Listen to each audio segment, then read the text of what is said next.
So moving along here, another big portal pickup yesterday, defensive lineman Tyler Onyedim, on his way to Texas A&M, former Iowa State defensive lineman. And this has been such a common theme, D, when it comes to the defensive lineman in the portal. You look at their numbers and you say, well, this guy only has 3 sacks. And then you turn on the tape and you say, man, this guy's played a lot of football. He's a grown man. He's strong.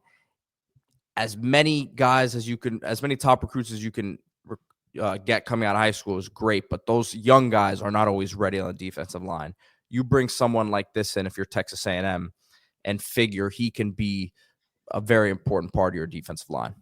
Yeah, he's coming home. He's from the suburbs of Houston, was very overlooked out of high school, number 151 defensive lineman in the country, but has done his thing at Iowa State. 42 tackles, 2 sacks, 6.5 tackles for loss last year. This year, 33 tackles, 2.5 tackles for loss, 4 hurries, and a pass broken up.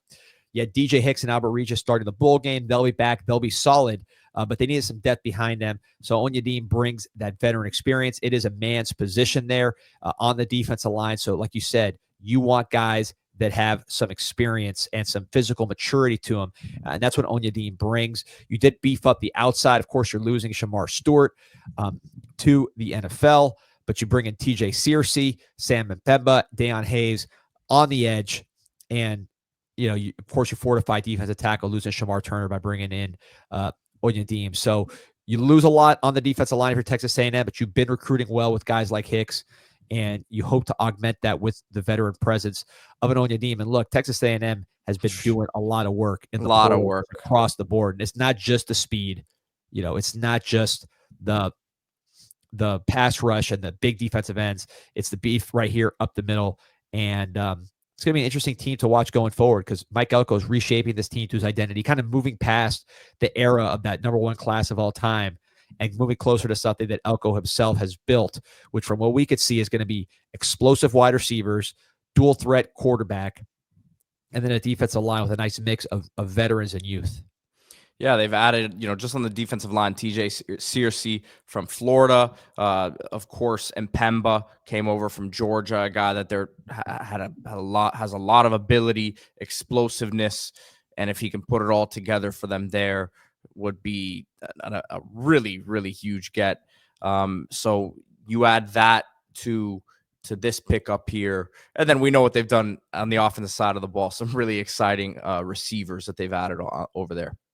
And look, we saw what happened when Iowa State didn't have Onyedim in that Pop-Tarts Bowl. They got run over big time by Miami. Miami ran for over 300 yards without Onyedim. Now, look, they didn't have the best run defense to start, but with him out the door, it made a big difference.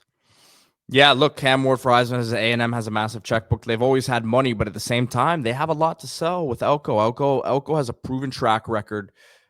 Obviously, defensively, what wasn't great at times for them this year. But they're going to get some talent, and Elko can really coach, man. So I see them as a threat with him for sure.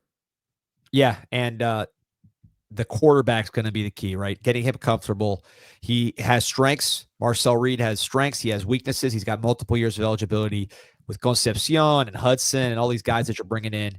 You've clearly built the receiving core around what he does well. You probably lose Noah Thomas, although they could bring him back still. That's still on the cards.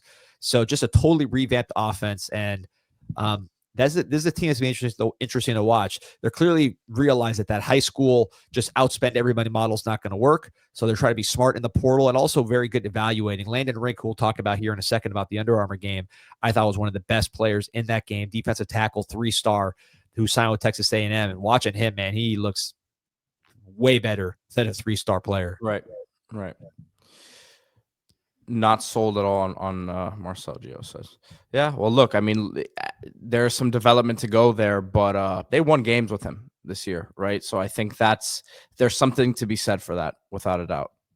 No, and, build around what he does well. If he's not a downfield thrower, let Noah Thomas walk, bring in guys that can catch a short pass and take it the distance, right? So that's kind of that's the way you're seeing this team develop. So